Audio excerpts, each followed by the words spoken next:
Children and schools in Cameroon's English-speaking region have become common targets of the separatists fighting for secession. The separatists say the government in Yaounde has neglected the anglophone region in the majority French-speaking country. And they've now declared their own state called Ambazonia. Now, as DW's Adrian Kriesch reports, they've attacked schools to pressure the government.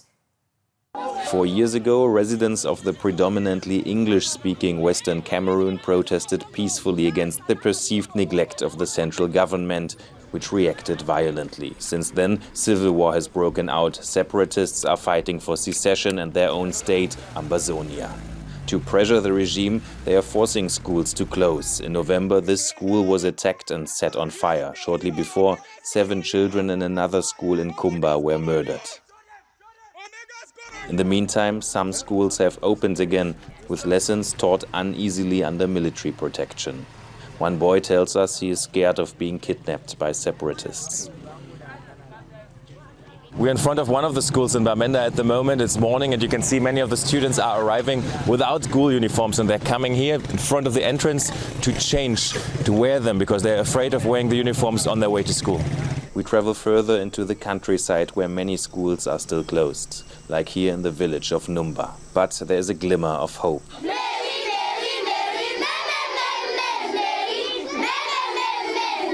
Local priest Roland Ari has built a youth center where teenagers learn a trade and children are given an alternative school program 3 times a week.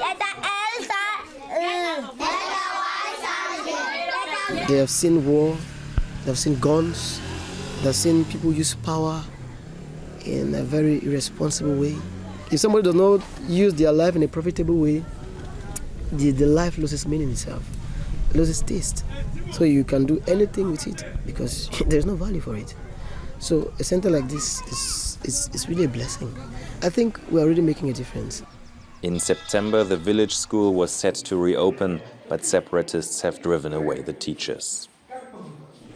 This is how one of the classrooms looks from inside. The benches are destroyed. You can still see parts of the books scattered around on the ground.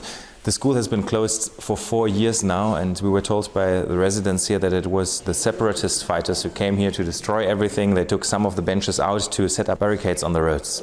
The school symbolizes a lot for every community that aspires for development and growth. And it tells a story. Looking at it, it shows how out of reality we are. But the truth is, like, nobody really cares. It's so painful. You cannot even express it beyond. You cannot. Beyond the physical structure, the human structure is destroyed. How does a community like this build a future with children who do not go to school? Priest Ari wants the children here to be finally able to live a normal life. But for 4 years, he says, neither government nor separatists have been ready to enter serious dialogue.